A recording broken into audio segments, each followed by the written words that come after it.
Hi, I'm Alana George, and I am a realtor with three biggest mistakes home sellers make. Yes, even in today's market. Now, I want to start off by saying these are mistakes that I'm calling out and naming for sellers that are wanting to get the highest and best price. Now, it might sound crazy, but that's not everybody's objective all the time. If you are wanting to sell your home and you don't want to put it on the market, you want to sell it directly to an investor or to a family, maybe because you have too much stuff, it's in a really bad condition, or you need to sell it really fast. This message really isn't for you. Reach out to me. We have solutions for you that involve not going to market. Okay. So these are the biggest mistakes I see sellers make when they're trying to get the most amount of money for their home.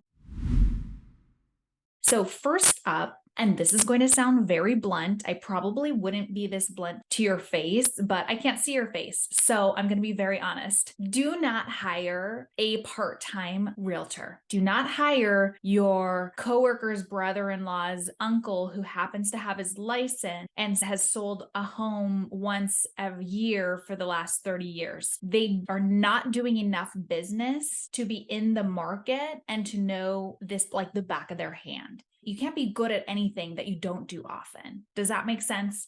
So, this is for your benefit. This is for the benefit of the buyer and actually the benefit of your neighborhood, right? So, a lot of the mistakes that I'm going to list out come from also not hiring a professional. So, if you're looking to get the most amount for your home, you might have to spend a little more on commission usually, but you're going to net more in the end, as well as avoid any costly litigation from not disclosing or taking a misstep. So that's the first mistake that I see sellers making is looking at how much they have to spend versus how much they net. Case in point number two, you should be prepping your home for sale. And there's definitely a systematic approach to it that you should be taking. And I'm going to share that with you. First off, you need to get inspections. I know way back in a different market, as well as in different parts of the country, different parts of the state, we leave the inspections and the due diligence up to the buyers to perform, right? You put your home on the market, get offers, and then there's a contingency period where the buyers perform their inspections and then renegotiate or even back out based on what they find. We take that whole process and flip it on its head and have sellers actually be the one to provide the inspections to the buyers so that they know exactly what they're bidding on when they make an offer. It just makes a cleaner transaction to not have to go back and forth. There's nothing unknown when they make their offer when you've already provided the inspections. Plus, if you didn't see my last video, you'll know that if you get your inspections ahead of time, you can take care of any of things that are little on there that are within your control, or any of the big red flag items we can minimize before going on the market, if not repair altogether, so that it's not even an objection to these buyers. So, inspections, get them. If you need some referrals, reach out to me. Normally, when you hire your real estate agent, they will order them through their trusted provider on your behalf. And those range anywhere. For a single family home, you're going to be getting a home inspection, a termite/pest inspection, and a roof inspection. It's about $1,000.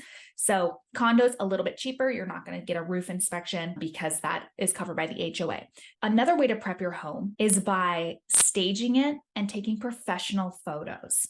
So a big chunk of my business is helping homeowners that were on the market previously with other agents and didn't sell.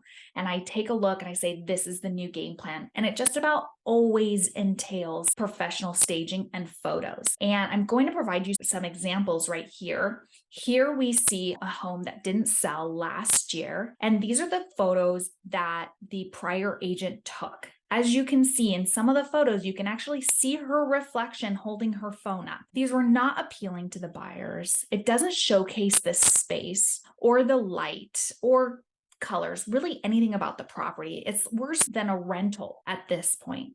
And there was a lot put into this home with remodeling, and it meant a lot for the sellers to get a lot out of it. This was an investment for them. Now, here are the photos we took with the professional staging. And I hope you noticed the night and day. And this is not a one-off example. I have a full portfolio. You can reach out. I might have already sent you a mailer with some of the examples. You can see the difference of how the space is showcased, how the lighting is showcased, and how light and bright the unit looks. It's just much more of an inviting space.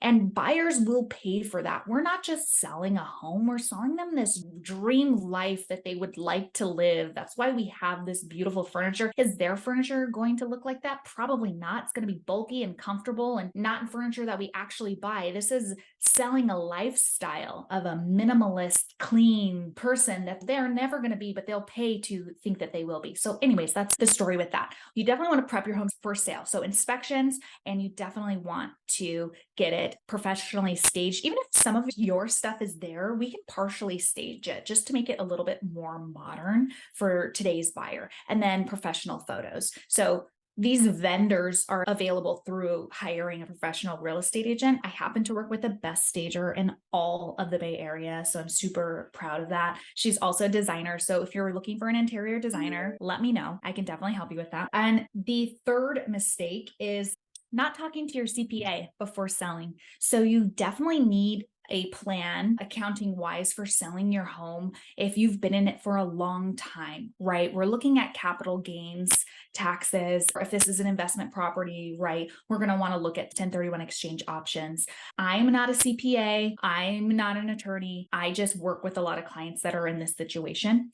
So I do work with a tax deferral strategist. He's a specialist in taking your situation and figuring out, okay, how can you sell your home and pay the least amount of taxes as possible? Which I don't know about you, but that's my goal every year, is to pay less taxes, right? I think that I would be better with my money than the government, but that's my philosophy. But you definitely want to know, selling your house, how much money you're going to owe the IRS. Even if you didn't strategize at all, at least mentally know, because if you're taking that money and buying your next property, you don't want to spend more than you actually should be. You don't want to dip into that reserve that you're going to owe the IRS. So if you need a CPA, or if you'd like to talk to my tax deferral specialist, just give me a call, reach out to me today.